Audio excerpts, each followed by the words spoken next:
За та бүхнийхээ өдрийн амлан айлтгая. Яаж гэдэг подкастын 2 дахь дугаарыг одоо өнөөдөр хийх гэж байна. Энэ удаагийн зочноор бол шинжлэлийн засгийн газар эрчим хүчний сайдаар ажиллаж байсан. За одоо манай Сонбын сайдыг үүссэн байна. За таны амлыг айлтгая. Сайхан үдж гэнэ үү? Сайхан үдж байна.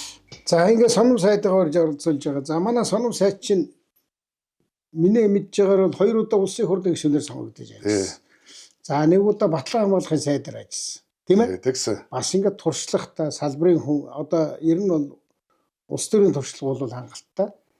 За бид нар нөгөө сайдаар авахдаа бас хүний чи яаж авах вэ гэж харин одоо эргээ бодсон чинь яагаад энэ цэргийн нөхөр маань эрчим хүчний сайд бол чи мэрэгжлийн бус хүн биш үү гинтг бодох юм. Тэгээ сая таны яриаг ингээд өмнө ингээд бид нар хамтраад ажиллаж байгаа даа чи мэрэгжлийн хүн шиг яриад идэг байхгүй юу? Арын эрчим хүчний салбарыг нэлээд сайн ярьдаг байхгүй юу? Цэрэгчин дотроо их олон янз л да. За. Артал эдийн засаг, улс төр тэгээд техникийн гээд. Би ерөнхий цэрэг команд хоёрт машины ашиглалтын инженерээр төгссөн байхгүй юу? Нэгээр хэлбэл техникийн ашиглалтын инженер. Техникийн хүн л дээ гэж ойлгож болно. Тэгэхээр эрчим хүчийг ойлгоход гэдэг юм уу ажиллахад бол бас их төхөн байсан. Тэрийг ч бас засгийн газар дээр бас харсан болов зүгээр л цэргийн буу зэвсгийн хүн биш юм байна. Арталын хүн бас биш юм байна. Бас инженер хүн байна. Деталь машина бас мэддэм байна. Теори механик мэддэг юм байна. Гэсэн үндслээр бас эрчим хүчийг 220 кВт-тай бол ялгадаг юм байна. Хөдөлгөөрөө ялгадаг юм байна гэсэн байдлаар бас шалгуур байсан болов.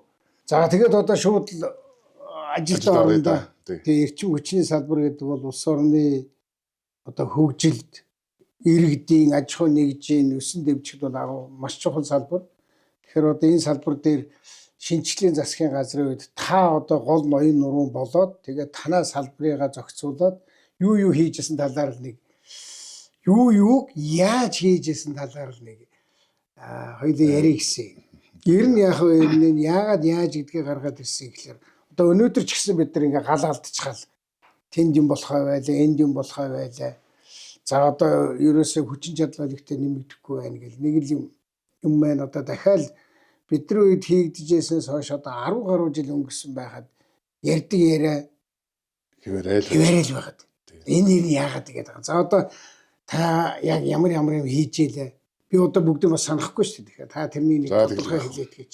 Бас нэг удаа бид нэг ерөнхий сайдын хувьд одоо таны яам дээр очиж нэг танаахантай нэг юм яамн дээр очиж мэрэгчлүүдтэй нэг ярьжсэн тийм ээ. Миний одоо нэг санаж байгаа юм. Тэгээд тодорхой шийдлүүд гараад явсан. Яг яаж асуудал гараад яг яаж шийдээд тэгээ яаж одоо 200 гаруй мегаваттыг 2 жилд босгож чадчихсан юм бэ? Баярлалаа. Тэгэхээр эрчим хүчний салбар маань үнэхээр одоо чухал салбар л да. Тэргүүлэх салбар. Янз янзаар ярьж байна л да. Марны эрчим хүчний инженерүүд ярьж байна. Одоо ялангуяа сүүлийн үед бол гал алдах болоод ирэхээр чинь ер нь чухал салбар юм байна. Энэ чинь тэргүүлэх салбар юм байна. Ингээл их олон талаас нь яриад байна л да. Тэгэхээр манай төр засагт үед ажилласан их хурл засгийн газрууд бол энэ дээр анхаараагүй ш. Анхаарахтаа юуг алдсан бэ гэхээр би алдаа байжээ гэж л би хөндлөнгөөс хараад байна л да. Юу гэхээр энэ чухал салбарыгаа юу гэж яах гэхээр нийгмийн халамжийн салбар болгоцсон. Одоо манай чинь нийгмийн халамжийн яам гэдээ байгаа штэ. Тэгтэл хоёр дахь нийгмийн халамжийн яамыгаа эрчим хүчний яам болгоцсон. Нэгээр хэлбэл хямд эрчим хүч өгдөг айл өрхөдийг дэмжиж байна. Аж ахуйн байгууллагууд дэмжиж байна гэдэг энэ үндслээрээ л халамжийн хоёр дахь яам болчихжээ л гэж харагдаад байгаа юм л да. Ер нь одоо ингээд бид нар чинь ардчил чөлөө зах зээлд ороод 30 гаруй жил болоход энд бол шинжилгээний уур амьсгал ороогүй, зах зээлд ороогүй, салбар чинь ганц эрчим хүч байхгүй да. Тэгээд одоо эргээд энэ маань мэдээж одоо энэ зах зээлийнхаа гормоор ажиллахгүй болохоор хүнд байдал руу ороод байна л да. Жилээс жилд ороод байна. За. Тэгэхээр энийгээ бол мартчихжээ. Халамжийн салбар болгоод явцсан. За тэгээд манай шинжлэлийн засгийн газрын Сонбол гэдэг үнийг сайд байхад энэ халамжийн салбар биш байсан юм уу? За яг тэнтэй ер нь хэлсэн шүү дээ. Би чи сүүлийн 30 жилээ л ерөнхийдөө дүгнэл яриад байна л да. Ерөнхийдөө тэр үед бол яг бас л одоо шиг эрчим хүчний цахилгааны дутагдлалд орцсон. Улааны дутагдлалд орсон. 12 хоног ярьж 12 хоног ярьж ажил авахд яг өдөө байдал бас хүнд байдал үүссэн байсан. За. Шинэ станц хурдан бариад орно гэхэд бол 3-5 жилийн хугацаа. Тэгэхээр бид нар энэ яаж шийдэх вэ? Одоо таны төр яриад байгаа яаж? Энэ дээр одоо би өөрийгөө дүүлгэж энэ хурд хугацаанд энэ чадлын дутагдлаас, дулааны дутагдлаас гарсан гэж ярихгүй л дээ. Эрчим хүчний мундаг инженерүүд, мундаг одоо зөвлөх төрийн сойрхолт улсууд хүртэл байна шүү дээ. Олон удаа цуглуулж болцсон. Гарцуудыг л яриад байгаа юм л да. Яаж гэх. Яаж гарах. За энийг бол би бас ерөнхий сайд уламжилснаа одоо санаад байна. Бид нар бол их олон гарцуудыг яриад байна. Тэгээд манай ерөнхий сайд маань бас тухайн үед бол та санаж байгааг юу? Өө ерөөсөө та нар хүмүүсээ цуглуулчих. Танаа дээр очиж. Уулзалт хий. Яамн дээр очиж. Яамн дээр очиж. Үгийн сонсъё. Гарцуудаа харъя. Юу инженерүүдээс ахуулаад мэрэгжилтэнгүүд бүхэн үгээ хэлээс. Та бол айгаа чөлөөтэй сонссон шүү дээ. Чамд ямар бодол байгаа ингээл гар өргөнгүүд. Тэгээд бид нар гарцаа олсон байхгүй. Ер нь тэгээд ажлыг ямар ажлыг хийнэ гэдэг нь зөвлөд гарцыг олохын тулд шалтгатай байсан суугаад байх биш. Хүн болвол ажил хийхин тулд гарцуудыг зөв харж зөв одоо хамт олон болж ажиллах юм бол боломжууд дээрээс байдаг. Альч салбар дээр, альч юм дээр л дээ. Тэгээд гарцуудыг маш богино хугацаанд яаж шийдэх вэ гэдгээр л одоо бид нар хувьд бол эрчим хүчний тэр дулааны хямралаас, цахилгааны хямралаас богино хугацаанд гарч чадсан. Яг нь хямралт байдалтай л байсан шүү дээ. За. Ер нь бол баг за одоо эхлээд яг алийг шийдлээ би бас мэдэхгүй байна. Заавал дулаан бол мэдээж тулцсан байсан. Цахилгаан. Ер нь бол өвлийн нөхцөлд бол нэг 20-30 мегаваттын дутагдал чадлын дутагдлыг яриад байна шүү дээ. Оросын холбооны улсаас аваад. Тэгээд ер нь бол ер нь таслах байдалд орцсон байсан. Бид нар одоо энэ богино хугацаанд яаж чадах вэ гэж бид нар нэг хэдэн станцуудын дараа өнөөдөр бас ингээд уулзаад тэгэл манай тест 4-р цахилгаан станцаар бэлэн төсөл байсан. Ер нь бол манайх чинь бол энэ гарцуудаа бол бүгдээрээ хайгаад олцсон даамж хөрөнгө мөнгөний гачигдал сэтгэлтэй хүн ирээ өдөрдөө аваад явчих юм бол шийдэд явчих болцоод. Гэхдээ тэр шийдлийг зөвхөн сайд бол ганцгүй өгöd авах биш. Засгийн газар нь ерөнхий сайд нь бас ойлгож өгөхгүй бол бас их зовлонтой.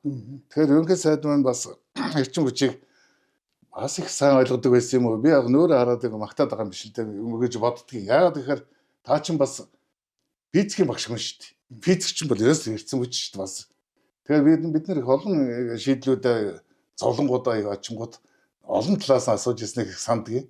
Олон талаас нь асуугаад. Бид нарыг мэдэхгүй. Бас зарим эрчим хүчний инженеруудыг мэдэхгүй нарийн юмнуудыг асуув. Тэгж шийдэлд хүрсэн юм аа. Тэгээд ер нь бол асуудлыг шийдэхин тулд сэтгэл байвал одоо ажлуудыг бол хийж болдог л доо гэж хэлэх гээд байгаа. Тэнд заавал эрчим хүчний том доктор, инженер байх шаардлагагүй. Сэтгэл нь байвал хийх арга л олдог хүн байвал хийж болно л гэдгийг хэлэх гээд байгаа. Аль залбар дээр. Тэгэхээр бэлэн байгаа 4-р цахилгаан станцыг өргөтгөхий гэдэг төсөл бол одоо үндсэндээ бэлэн байсан. Үндсэндээ бэлэн байсан. Зөв. Тез өгөө урьдчилсан тез өгөө бол манай тест өргөхийн цэвэн дарга хийцэн байсан. Тэрийг бол надад сайд авсаас нэг сарын дотор ер нь манад ийм болцоонууд байгаа. Болцоонууд байгаа. Тэр юмнууд айдрлаа. Тэгээ бүхэл бүтэн бүр ингээд тез одоо танилцал одоо надад хүртэл байгаа л да. Ацраад би өөрийнхөө шинжлэх ухааны технологийн зөвлөлтийг хуралдуулаад дотоод ярилцаад ийм болцоонууд байгаа. Угаасаа хуралдуулаад их ч явахгүй дахин хуралдаж байгаа юм л та. Урд нь хуралдаад тест дүрийг 100 мегаваттаас доошгүй өргөдөгч болох юм байна гэдэг шийдэлтэй хүрчихсэн. Тезэг өчсөн байлаа хийцэн. Хөрөнгө мөнгө байх юм бол бид нар нэг жил хагасын дотор бол бид нар бариад босгоод орчноо. Энийг бол бас ерөнхий сайдтай бол бас танилцуулж ирсэн. Засгийн газрын болсон тийм ээ. Нилээн ярьж л одоо энэ чинь ингэж яваад байгаа. Одоо яамн дээрээ зөндөө ярина, мэргэжлүүдтэйгээ зөндөө зөвлөн.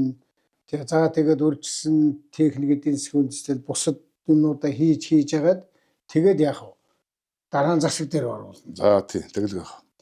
Тэгэхээр одоо дараа л нь ингэж орсон юм уу? Би одоо сайн мэдгүй. За эхлээд та нар ТЭЦ 4-ийг оруулаад шийдсэн юм. Дараа нь ТЭЦ 3 үгүй юу? Дараа нь амгалангийн дулааны станц. Амгалангийн дулааны станц. Дараа нь ТЭЦ 3-ыг оруулсан. ТЭЦ 3-ыг оруулсан. Дараа нь 5 дугаар станцын бол олоод орсон доо ер нь бол хамгийн 5 дугаар станц бол их олон орсон тийм ээ. Олон өстой 5 удаа орсон доо. Засгаар бол энэ хүмүүс бас ойлгоод нэг оруулам шийдчихтэй шиг ойлгоод 5 удаа орсон. 5 удаа орсон. За эгийн гол усан цахилгаан станц гэж бас орсон тийм ээ. Бас орсон. Өөрөө орж илаа. Шүрэнгийн цахилгаан станцыг бас оруулсан.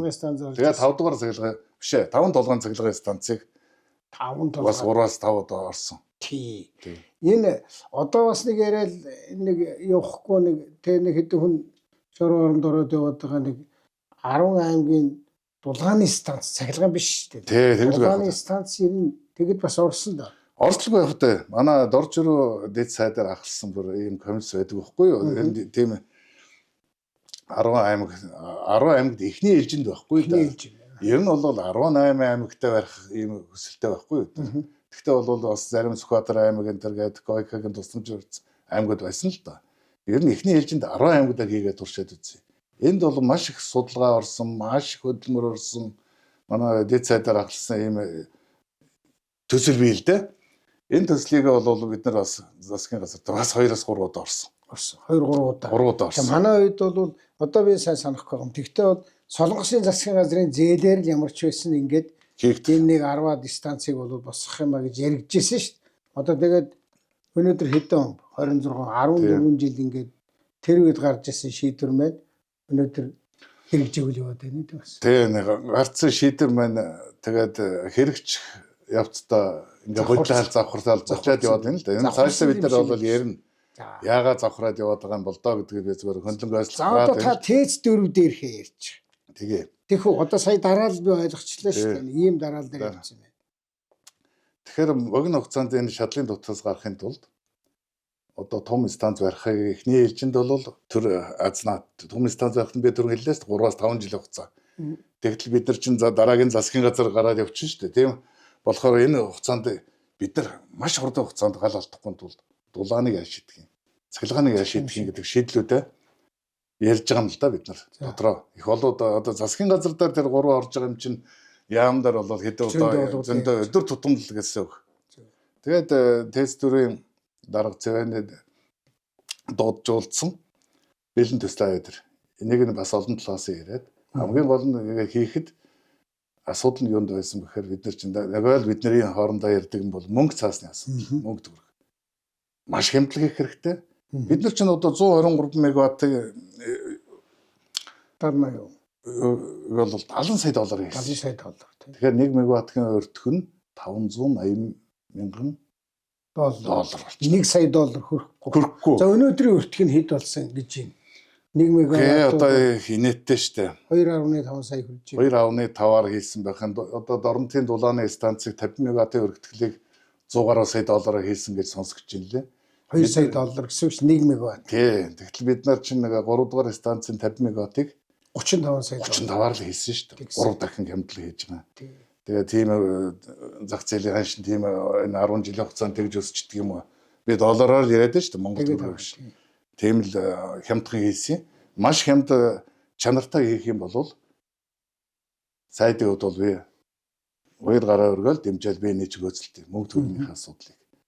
За яг одоо ТЭЦ 4-ийг бол маш чанартай Уралын ерөөс урд нь бол хийсэн компани шүү дээ. ТЭЦ 4-ийг барьсан. Уралын турбины завод 70 сая доллартай турбинын угсралтын ажилтаа хамт хийгээд өгье гэж байна. Энийг засгийн газартаа би танилцуулаад за тэр үед бол бас их боломжийн бас хөнгөлтэй зээлэнд хамрагдсан шүү дээ. Оросын холбооны улсын Экзим банкны хөнгөлтэй зээлэнд хамрагдаж энэ төслийг бол 18 сарын дотор бид нар амжилттай хэрэгжүүлсэн. Ерөнхий сайд бол дандаа л асуудаг байсан л дээ. Ер нь зарим хүмүүсээс асуухаарч энэ 2-3 жилийн ажил байдаг гэж шүү дээ надад чинь. Ер нь 2-3 жилийн ажил байдаг л да. Та нар одоо ингээд худлаа яриад ингээд юм шийдвэрлэхийн тулд энэгээ чадах юм уу гэж болоод асуудаг гэсэн. Үгүй чадна бид нар бол нэрэн сэтгэл байвал яаж таны тэр асуугаад яаж хийгээд байгаа тийм. Хүн сэтгэл байгаад ажиллаа хийх юм бол цаг хугацааны хувьд бол маш хурдан шийдэх болцоо. Та бол яг тэр нэг гардан хийж байгаа хүмүүстэй их ойрхон ажиллаж байсан байх. Би бас сайн ойрхон байгаагүй тантай юм уу засгийн газрын хурал дээр асуудал яриад явдаг штэ. Тэгэл байх уу? Хожим зүгээр ажлаа өгсөн байж хахад нэг цэвэн дараа нэг тааралдаад. Тэг би нэг хэдийн юм ярьсан.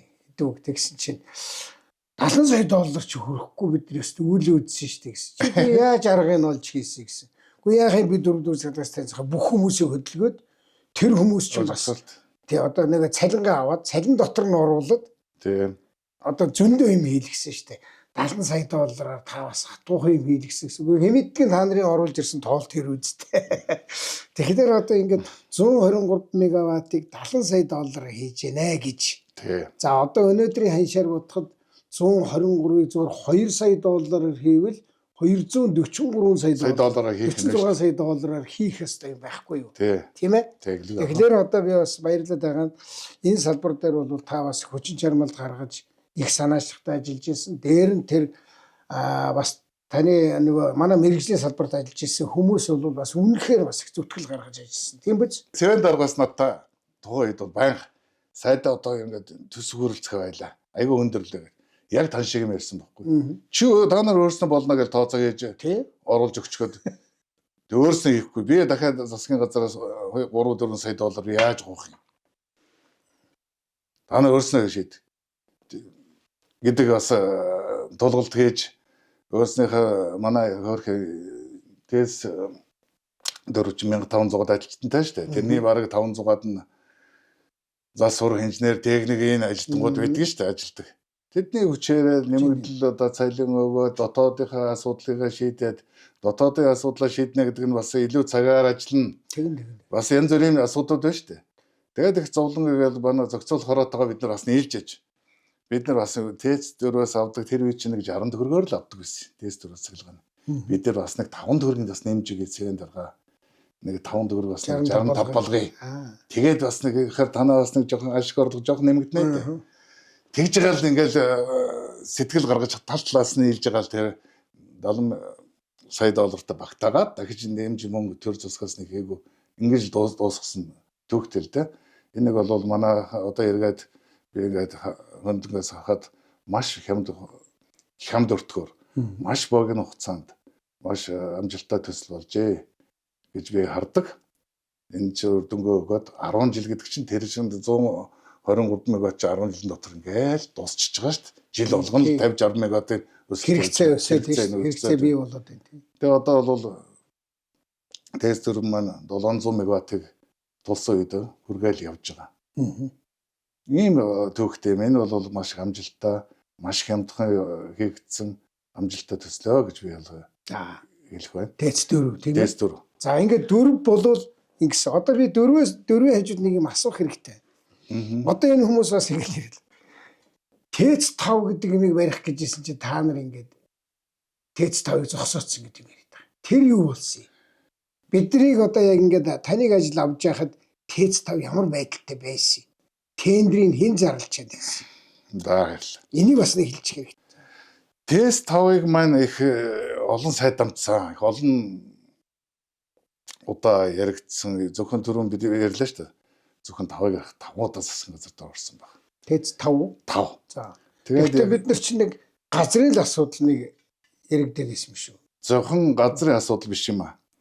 Тэгэхээр нэг Тэц 5-ыг өмнөх засгийн газар зоригт одоо нэг Батулдын засгийн газрын үед тендерийн зарлаад шийдэлдээ хүрээд одоо бол дараагийн засгийн газар маань засгийн газар бол гэрээгийн байгуулах хэрэгтэй байсан. За ингээ гэрээгийн байгуулах шатанда би сайдын ажил аваад ирсэн. Тэгээд өмнө зааж өгсөн газар хожрууланд юм да одоо хуучин зааж өгсөн. Тэгээд хожруулан Улаастан. Тэгээд гүнжийн хагаралтай гэдэг. Шийдэл манай байгаль орчны яамнаас гарч гүнжийн хагаралтай газар станц барих нь зохимжгөө гэдэг. За тэгээд дараагийнх нь Тэц 3-аагаа буулгаад Тэц 3 дээрээ барьчаа гэдэг ийм шийдэлтэй. Буулгаад тэр орчим Алтан дорнод гэдэг компани тойрцсон байсан л да. Зөвхөн тэр газрын Тэц 3-аар байхын тулд яахын тулд бас нэг 100 гаруй тэрэм. Тэр үе чинь 100 гаруй тэрэм их мөнгө шүү.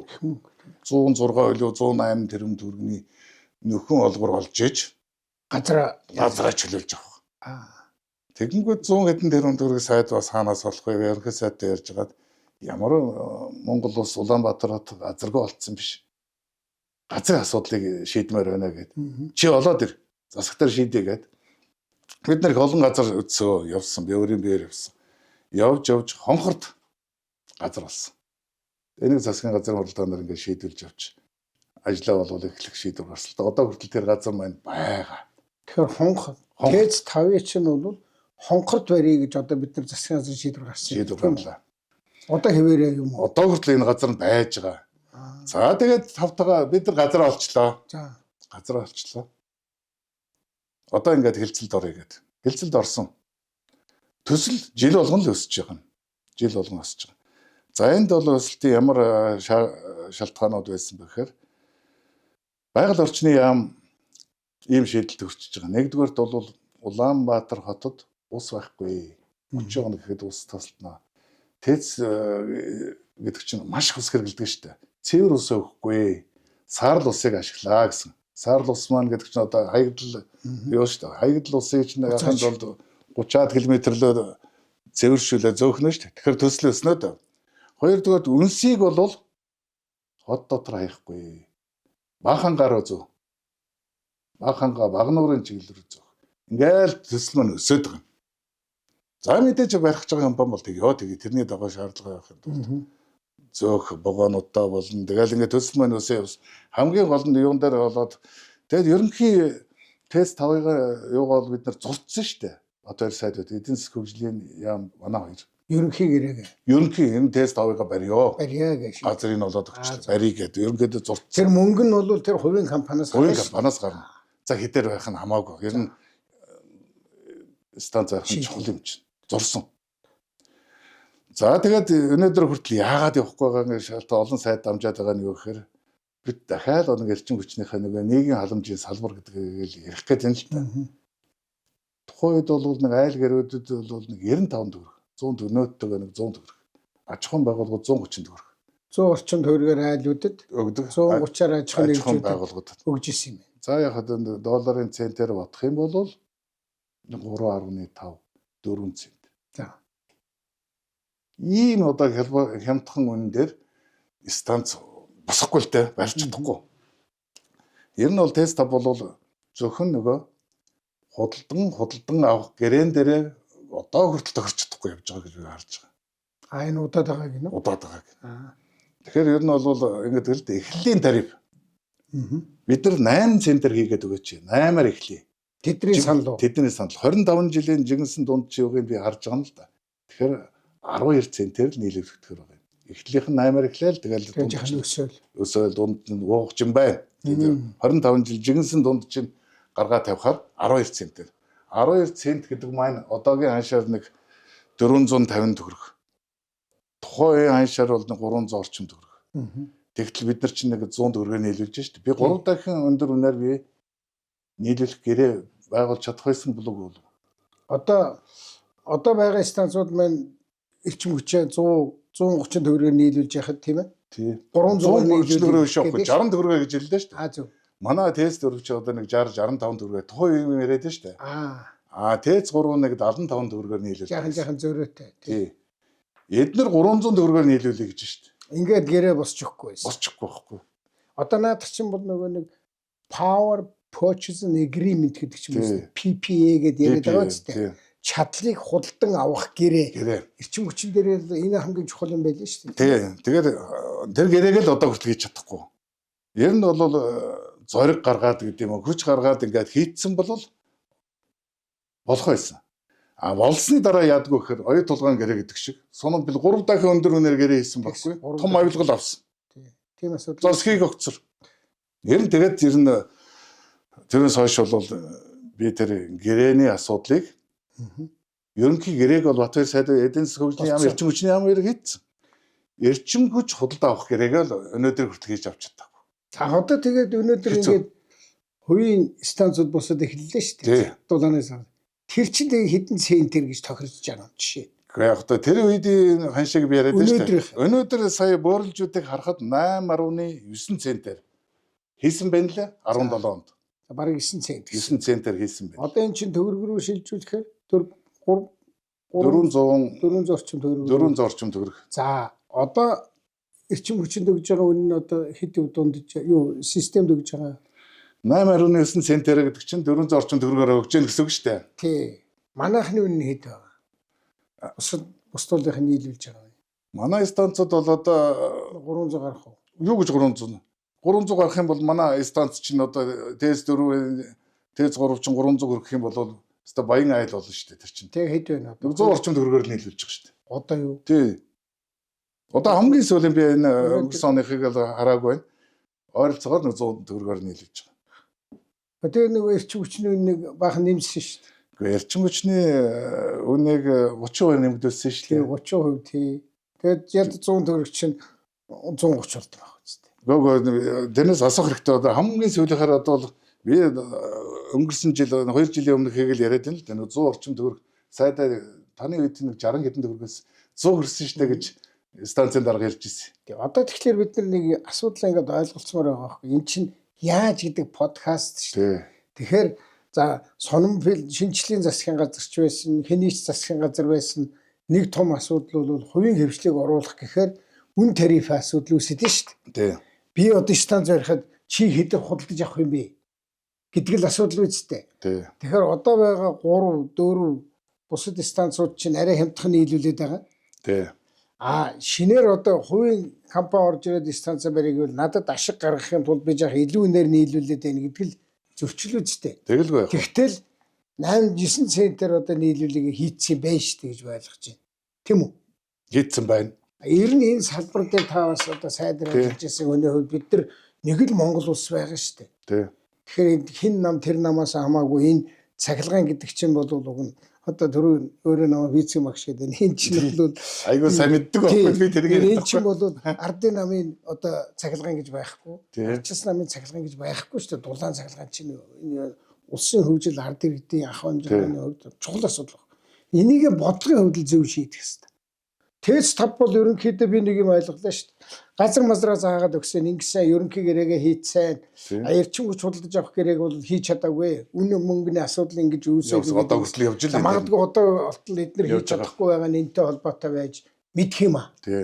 Ер нь барихад бол зогсоос аль нэг сайд гэдэг юм уу миний хувьд зогсоос юм бэрээс байхгүй. 5-7-г. Биш ээ. 5 дугаар станц. 5 дугаар станцыг бариа.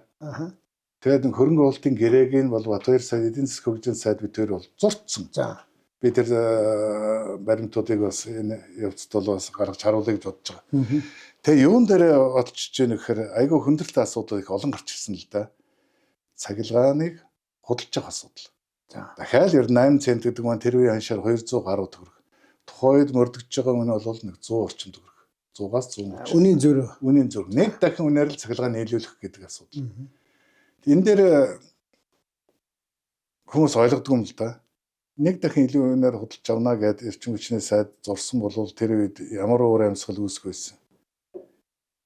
Гадаадын компани гарах бол хувийн компанид даваа айл өгчлөө гэдэг. Тийм асуудал. Энийг л зурж чадахгүй байсаар байж л өнөөдрийг хурч явна л да. Тэгээд нэг дахь асуудал. Хоёр дахь асуудал нь юу гэхээр байгаль орчны яам усны газар бүх юм судалгаа гаргацсан байдаг. 2030 оны төвшөнд бол Улаанбаатарын усан хангамж хүндрэх. Тэгтэл дахиад 4-р цахилгаан станцаас гадна 5 дахь станцын нэх усрыг усаар хангах асуудал хүндэрч байна цэвэрсээр. Ийм учраас та нар хаягдж байгаа бохир усыг саарл ус гэж ярьдаг л да. Цэвэршүүлээд тэр саарл усаар л станц хангах гэдэг шаардлагатай. 3 дахь асуудал нь юу гэхээр хотын дотор хаягдл үнсийг хаяхгүй. Баг хангаад үргэлөө юм уу? Баг нуурын чиглэл зөөж авчиж. Ингээд 3 том асуудалтай тулгарчиж байгаа. Тулгархаар тэрний цаана гарна гэдэг маань төсөвт өртгөл нэмэгдээд байна гэсэн. Өртгөл тэр компаниуд мэдээж хүлээж авна. Өртгөл нэмэгдэхээр яахаар тариф нь дахиад нэмэгдэнэ. 12 центд очиж байгаа. 12 цент гэдэг нь одоогийн ханшаар бол нэг 500 төгрөг. 100 гаруй төгрөгийг 500 гаруй. Тий. Өртгөл нэмэгдээл юм. Тэгээд эрэс хүндрэлтэй асуудал руу тэгэл эрчим хүчний үе сайдууд тулж очдөг л доо. Тулж очдөг. Энэ байдлаас үүдэл 5 дугаар станц бол баригдахгүй үедээ хөрсөн л дээ.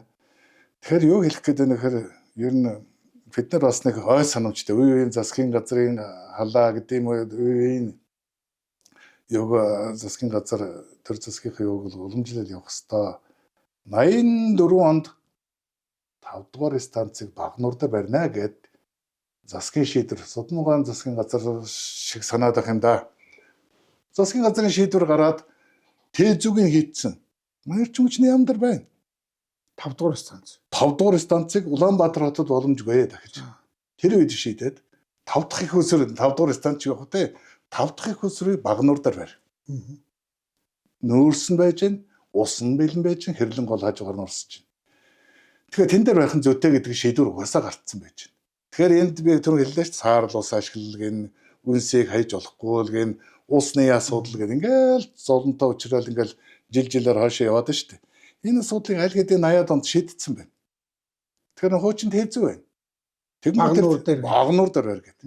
95 дахь их усрыг ингэж зовлон хурааж авах Багнуур дээр байх нь зөв юм байна гэд манай эрчим хүчний шинжилгээ ухааны технологийн зөвлөл эрчим хүчний эрдэмтэд бид нар сууж агаад за 5 дахь их усрээ болио энэ Улаанбаатарт барих гэдэг бөөн зовлон Улаанбаатар руу дахиад сая гаруй тонн нөөс Багнуураас тээж явахаар 5 дахь их усрээ Багнуур дээр бариад тогтмол хөдөлгөөний шугамар цэглэганаа оруулаад ирэх.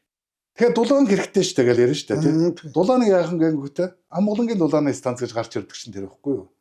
Тэм учраас дулааныг зүүн талдаа дулааны станц барьчих. Дараа нь баруун талд дутна. Тэгэнгүүт Амгалангийн хэмжээний бас дулааны станц барьчих. Гэхдээ тэр баруун талд баригдах нь юу шүү?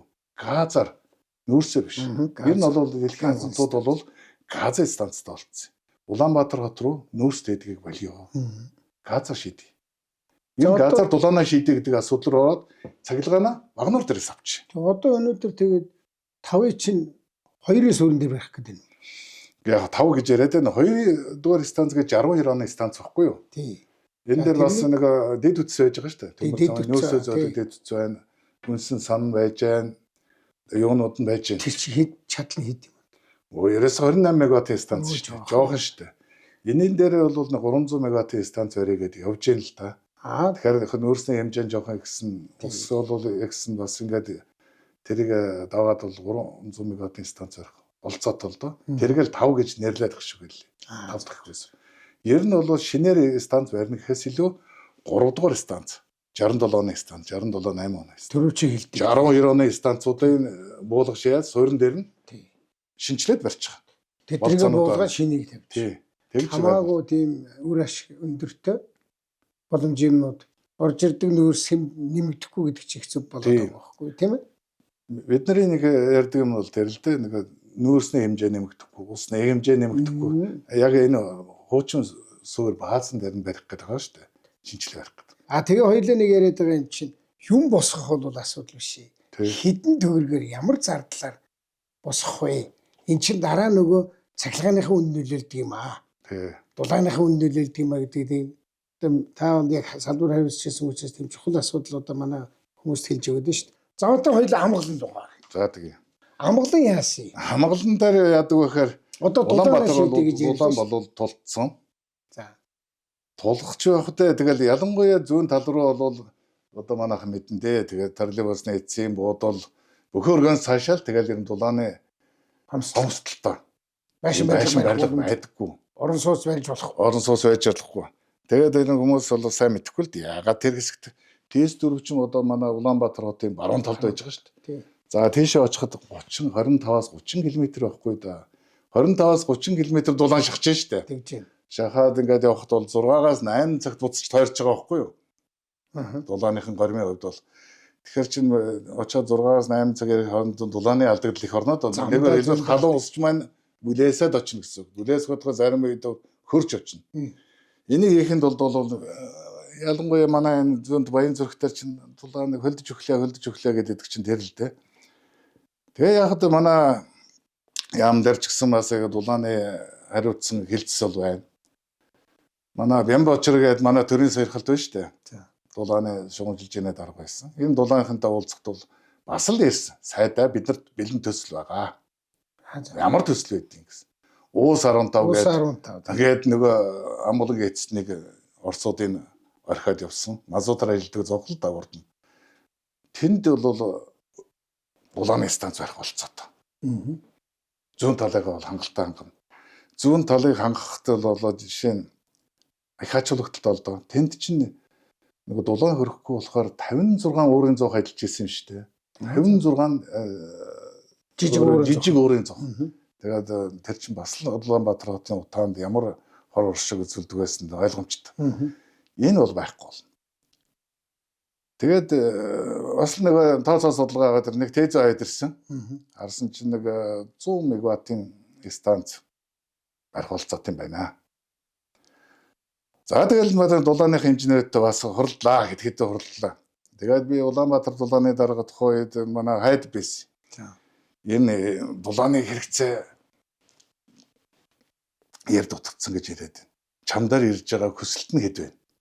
Дулааны хангаж чаддаг гэсэн. Гаргаад ирлээ. 260 мегаваттын хүсэлт байна.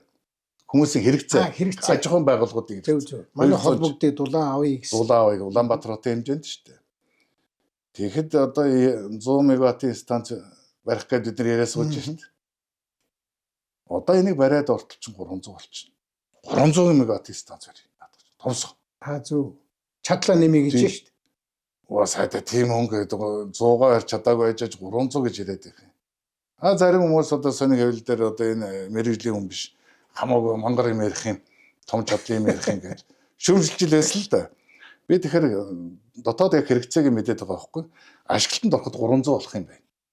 Ашиглалтанд орох. Барихын хугацаа чинь 2 жил 8 сар шүү дээ. Хүсэлтэн дахиад 40-50 мегаваттын хэрэгцээ ороод ирнэ шүү дээ. Тэгээ 300 барьсан. 300 бариад орсон. Одоо өнөөдөр эргээд харахад 10 жилийн дараа 300 ч хөрөлцөхөө байгаад 4 дахь 100% ашиглалтанд оруулаа өнгөрсөн жил. 100 нэмсэн юм уу? 400 мегаватт болсон бүр. За. Тэгээд зарим хүмүүс уулзахаараа тэгдэв. Бас цэргийн хүн чинь бас алсыг хардсан байх шүү. Тухайд 300 байх чинь хол сонсогчжсэн чинь 300 чинь 3 жилийн дотор байхгүй болсон шүү дээ. Дулаан хэрэгцээ. Байхгүй болох шил дээ. Одоо энэ хүмүүс хэрнээ анзаардаг юм аа.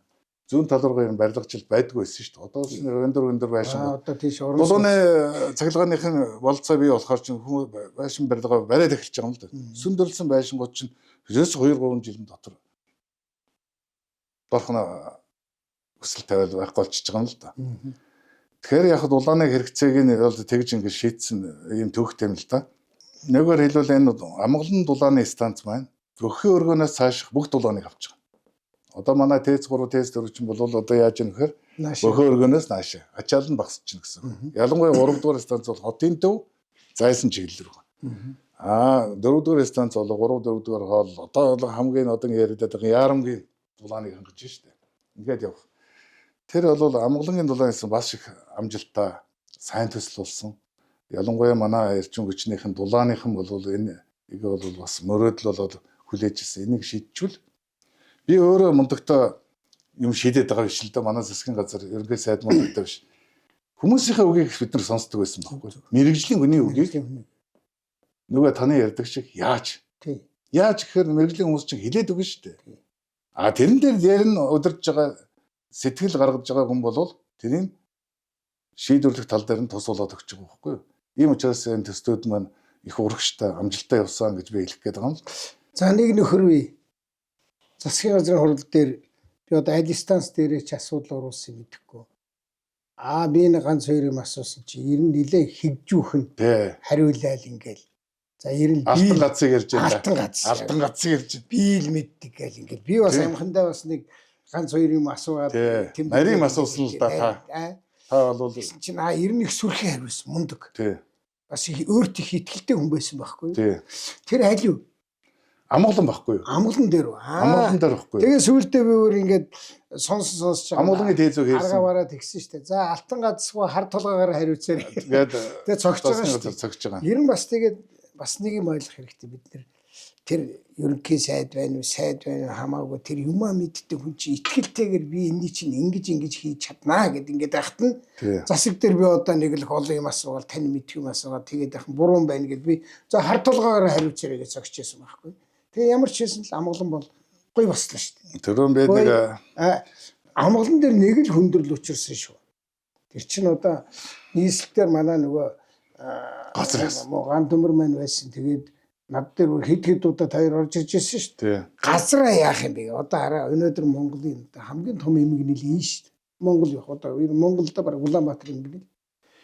Хааны газар нэг юм барих гэхээр л битүү тойрол газрыг авцсан эсвэл зайлуулахаас аргагүй болцсон. Тэр чинь өөрөө нэлээд олон тэрүүнд өрнө гэсэн шин. Тэгсэн. Би тэрийг одоо ирье. За. Тэгээ ерөнхий сайд зүрэн би бас тоглоом шогломор та чинь физикийн багш штэ гэдээ ирлээ штэ. Тэр амгалан дээр бол маш детальчсан нарийн ярьсан байхгүй та. Асуусан тийм ба. Ямар ч ерөнхий сайд бол тэгж асуухгүй. Тэгэнгүүт тэр хүний чинь бас шар хөдлөн, уурн хөдлөн мэрэгжлийн хүнээс мэрэгжлийн өндөр түвшнийг асуухаар бас ингээд яа штэ. Би мэдж яана юм учраас гэдгээ тэргээ батлахын тулд бол их олон мэтгэлцээ явагдсан юм аа. Би одоо санаад их юм ярьсан тийм. Их юм ярьсан. Тэгсэн чинь ерөнхий сайд бас жоохон эгжөөх. Тэгвэл чи өөрөө харт толгоогоор хариуцаарай гэсэн. Хариуц чаднаа гэсэн. Тэгэнгүүт ерөнхий сайд их ёстой сайн. Ерөнхий сайд их өөрөө их би сэтгэл хангалуун болж инээмсэглээд ингэж одоо хариуц яаж ивэл одоо юу их вдэ байдлаар. Тэгээ тэр маань их амгалангийн дулаан хэсэг амжилттай болсон шүү дээ. Ер нь бол дулаан түрүүн бид нар цахилгааны яриад байсан. Дулааны станд 1 мегаватт нь $1 сая авахгүй ойролцоогоор. Тэгэхээр 300 мегаваттын станц чинь хэдэн сая доллар болох вэ? 300 сая доллар. 300 сая. Бид хэдээр байрлаа? $75 сая доллар. Даатгал нь ороод шүү. Даатгал нь орж ир. Нэгээр хэлбэл энэ станц чинь бол $60 сая доллар өгсөн. Шугам сүлжээ. Даатгал нь нэмэгдээд $15 сая доллар нэмэгдээд 75 болсон байхгүй. Маш хямд шүү дээ. Нэгээр хэлбэл 1 мегаватт нь $248 мянган баригдсан. Энэ чинь тэгээд их хардталтанд өрссөн шүү дээ. Яагаад тэгээд хямдхан болчихв. За би станцыг юуг бол ойлгоод байна. Цахилгаан станц бол дэд үтсэн байгаа. Тийм ээ? Хямд болсон, дэд үтсэн байсан. Тэн дээр та нар яаж хямдар болж байна? Тэгээд их хямд болсон чинь их олон хардталт явагдсан. Энийг аата гэдэг каптын хулиг станц авцраад барьчлаа. Ийм хямд болсгүй гэдэг юугаар шалгагдсан юм шүү дээ. Их олон талаар шалгагдсан. Энэ үнэхээр шинэ станц шинэ юу байсан учраас тэр нэг олон болоогүй л да манай эрчим хүчнийхэн бол дүнэлтэй шинэ станц заа гэдгийг гэж гаргаад ирсэн. За тэр үед бол 13 14 он штэ. Яагаад тийм хямд болцсон юм бэ гэдэг чинь биднэрт бас нэг Аз хувь тавилан тохиохгүй юу тэр үед Момед эдийн засгийн хувьд бол яасан бэ гэдэг чинь Ши Жинпин дараа гарч ирээд жижиг оврын цахилгаан станцыг үйлдвэрлэхийг зогсоогоод барихыг зогсоогоод үйлдвэрлэхийн зогсоогоод барихын зогсоогоод ер нь том чадлын ер нь ногоон эрчим хүч рүүгээ шилжих асуудал руугаа төлөхөө ялангуяа нөөцийн цахилгаан станцыг санхүүжүүлэхийг бүр зогсоосон юм. Одоо ч гэсэн тэр нэг явж байгаа. Тэгээд тэр үед бол маш их үйлдвэрлэлт явагдаж ирсэн шүү дээ хаттын. За.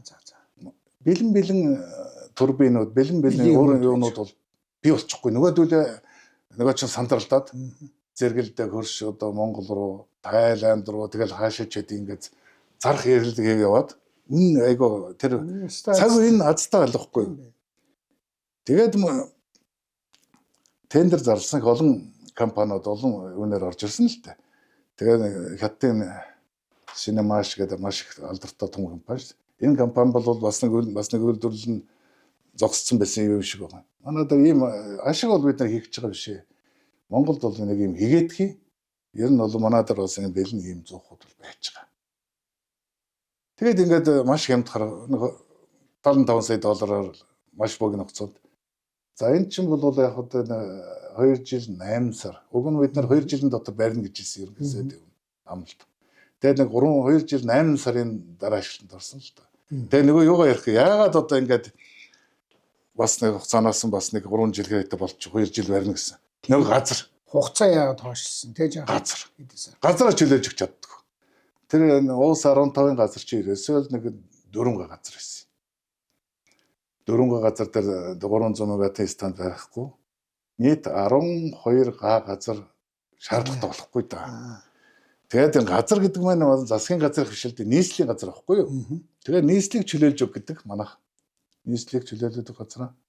Нийс дулааны станц хэрэгтэй үстэй гэж нийслэлийн засаг даргата маргаан болж ирснийг би яадаг сайдар санаж байна л да. Тэгээ нийт төсөв төртгөн 26 тэрбум төгрөг болцсон. Газар чөлөөлөх шүү дээ. 22 гээл сүүлдээ 26 болсон. Тэгээ ерөнхий сайдаас мөнгө гоогаад Батбаялагт даргач 26 тэрбум төгрөг шийдэж өгье. Тэгээд би одоо их санаад байна л нийслэл дулаан хэрэгтэйгээ та нар барьж төслөө барьж өгөөчөөд тэг газараа та нар шийдээд өгөх нийслэлийн газар шүү дээ. Та нар танаа асуудал шүү дээ гэл. Ингээд мөнгөний асуудал энэ төр гэж ингэж айгүй хөдсөн л да. Айлуудыг нүүлгэх гэдэг чинь бас их золонтой. Тэр чинь 80 гаруй 83 айл 6 аж ахуй нэгжийн хашааг чөлөөлж байгаа. Би бас энэ хооронд хинээдтэй юм яри. Тэгээ чөлөөлөд явж илээ л да бас. Чөлөөлөхөд нэг жил болсон шүү. Бараг нэг жил болсон. Чөлөөлөд явж байгаа айлуудын газар чөлөөлчихөж байгаа шүү дээ. Айлууд ингээд хоосон. Тэгээ маргааш нь ирэхэд бас дахиад айл буудсан байвал яг уу. Ийм миний газар би энэ дээр байсан ингээд. Яг нэг чөлөөлж байгаа айлууд нөгөө хөндөөлөж байгаа шүү дээ. Тэгэнгүүт чинь би уур хөрнөстэй. Дүүргийн цагдаа байгууллагад хэрэг чөлөөсөн газар дээр хашаага авчирч портер дээр барьчихад энэ газар миний хойсон. Гэ мөнгө авна гэ та нар энэ юмнуудаа өөрөөсөө зохион байгуулалт байгаа энэ зэрэг дүүр. Иймэрхүү хүндрэлтэй тулгарч ирсэн. Газар чөлөөлөх асуудал нийслэлд хамгийн хамшигтай болцсон шүү дээ. Айгүй хэцүү тийм. Айгүй хэцүү. Чөлөөлөх нь хэцүү, нөхөн төлбөр нь айгүй хэцүү. Ингэж явсаар байж Амгалан дулааны станы газрын асуудал бараг жил алдсан. Газрын асуудлаас болж л одоо бараг жил алдсан. Жил алдсан. Чөлөөж өгөх гэсэн байдал. Одоо чөлөөж өгсөн л 2 жил хөрөхгүй хугацаанд орох юм чинь бараг 3 жилийн хугацаанд орж ирэх гэсэн үг шүү. Эхний ээлжинд бид нар ч яг нэг 4 га дээр суурмөрөө цутгаал юм явуулсан л да. Газраа тэлээл явсаар байж. Тэгээд энэ 2 жил 8 сарын хугацаанд Амгалан дулааны стыг маш өндөр чанарын өндөр түвшинд маш хямд гүйцэтгсэнтэй бол манай хамт олон их баяртай байдаг. Энэгээрээ бас бахархдаг. Одоо ингээ сүүлийн 30 жилд дулааны станц ер нь бол нэг ч юм барагдаагүй ингээл бас баахан удлаа ярьдаг хүмүүс. Яг ингээ ойлгохт бол Амгалан дулааны станц ашиглалтанд орсон. Ухаан одгийн 20 гаруй мегаваттын станц бас ашиглалтанд орсон шүү дээ. Цахилгаан дулаан осолсон. Бас байдаг шүү дээ. Хоёрын хвшлэр 20 мегаваттын станц 18 ч гэдэг шиг санаж байна. Ер нь тэгээ манайх хийснийг их үүсгэн л дээ. Хийсэн хүмүүсийг юм удаа өгөөсгээд байна. Дөргөний тайшны усан цахилгаан станц бас ашиглалтанд орсон. 6-аас 8 мегаватт 10 мегаваттын станц шүү дээ. Хийсэн юмнуудаа бол манайх өгөөсгээд 30 жил юу ч хийгээгүй юм бол гэдэг. За би Амгалан нэг өмнөх засгийн газарт чи би бас ажиллаж ирсэн шүү дээ. Тэн дээр яг Уус 15 гэл нэг юм лав хідэн засгийн газар дээр яригдсан. Тий. Тэгээд тэр Уус 15 гэдэг юм маань Амгалан гэдэг нэртэй станц болж өгсөн. Тий, одоо яг та санаж байгаа үгүй юу? Надаас асуусан. Уус 15 гэж юу яриад байгаа юм бэ гэдэг. Энд чинь нэг л Оросын нэршилтэй тийм газар ахгүй. Уус 15 гэдэг хороол би. За хуучин нэр юу тийм нэртэй тийм ээ. Тэгээ эн чинь нэг Монгол нэрмээр та нар байдгүй юм гэсэн. Тэгэхээр би чинь нэг 90 юм бодог. Эн чинь Амгаланд байгаа юм чинь Амгалангээ нэрлэлчүүл яасан гэсэн. Тэр ингээл хийж штэ гэл. Тий. Санаж байна. Санаж. Тэр шууд нэг уус гэл нэг ойлгогдохгүй юм яваад байдаг байсан байхгүй. Авшаа би нэрээ тэр алтан газраас чинь засгийн газар хурал дээр асууж ирсэн саналаа зөндөл юм асуусан. Зөндөө. Тэгж жагаад би сүүлдээ бүр аргаа бараа. За одоо тэгээд Амгалан хийчихэр чинь за хэдэн богоо нүүрс жилдээ орж ирэх юм. Тий. Тийм ээ. Одоо Улаанбаатарт нэг станц барьчихдаг. Тэгээд дахиад нэг баахан утаа тордог болол нүүрс. Одоо эн чинь орчин үеийн технологи сайжирсан.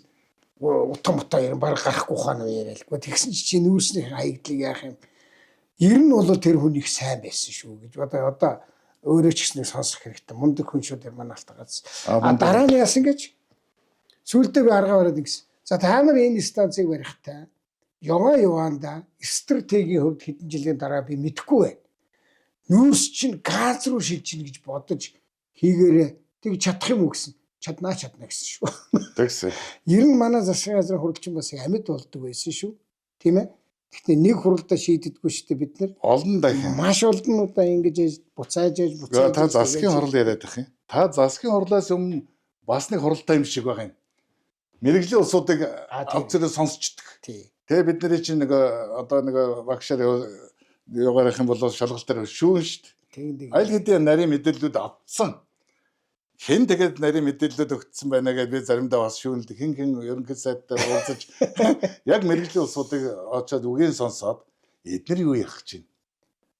Тэгээ бид нар чинь нэг хэл дээр гэдэг шиг нэг л салбарын улсууд юм чинь хоорондын бодлого бол уялдж байгаа болохоор асуудлууд их хурдан явж ял гэж би харддаг юм. За ингээ амгалантай боллоо. Баш нэг ийм яриа байдаг үнэн худлаа юу. Би одоо иргэдэд бол одоо хоёул ингээ 100 мегаваттын дулааны станц, за 300 мегаваттын дулаан, 400 мегаваттын дулааг ойлгогддог юм байж л дээ. Тэгээ би бас нэг танахнаас асуусан ш тэр. Та нар одоо нэг мегаватт яриад ирэхээ чи ард иргэд ойлгодог юм аа. Наадхаа нэг ингээд нэг хүнд ойлгохдохоор хэлээдгээ ч гэсэн чинь. Гэхдээ ер нь ингээ манай одоо дархан уул аймгийг л ингээл дархныг тийм ээ. Тий. Хангах хэмжээний дулаан л гаргадаг гэдээ ойлгочих гэж байна. Одоо ер нь тэр зөв 20 мянган айл гэж бид нар ярьж ирсэн. Тийм үү 20 мянган айл шүү. Айл. Тий. 20 мянган айл гэдэг чинь хүнээр бодоход 5 өрхтөөр 100 мянган хүн тийм ээ. 100 мянган. Өрхөөрөө бодоход тий. Ер нь бол одоо манай нэг хороол да 3 4 дэх хороол. Тийм ээ. Хэмжээтэй бол. За энэ их чухал юм хийсэн. Тий. Соном сайд байна. Та одоо өдөртөн зохион байгуулад маш идэвхтэй ажиллаад би бас заримдаа их шахдаг байсан байх гэж боддгийг. За тэгээд та нар маань их сайн юм хийсэн. За ингээд 100 мегаваттаар цахилгаанаа нэмээд 300 мегаваттаар дархныг халах хэмжээний одоо дулааны станц босгоцсон. За дараачих нь 3 яасан. Хаанаас санаа нь гараад бас яасан. Энэ тэгээ би түрүүн хэлсэн. Манай яг салбарууд дээр өөрсөнд нь яг мөрөөдөл гэдэг юм уу хүсэл болцоонуудын нэг юм төслүүд байдаг байхгүй. Ингээд сайд дөрөв хийж гин амгалан барьж гин гэдэг 3 инженер тэр Гавьят Ганбаатар гэдэг манай Ганбаатар манай Доржур сайд хоёр уулзъя гэж байна. Тэгээд тэгсэн бас төслөөс орж ирлээ тэр хоёр. Би 3 дор очиж үзлээ сайдаа. Дэд сайд очиж л дээ. 3-ыг өргөх бас болцоо байна гэж шүү дээ. За бид чинь ухаан тас зөвшөөрнөс үзээ л дээ харъя гэсэн. Тэгсэн чинь 50 мегаваттын нэг юм турбин байна. Маш хямдхан. Тэгэхээр дандаа бас нэг хардталт болно ш 50 мегаваттын бас нэг. Тий.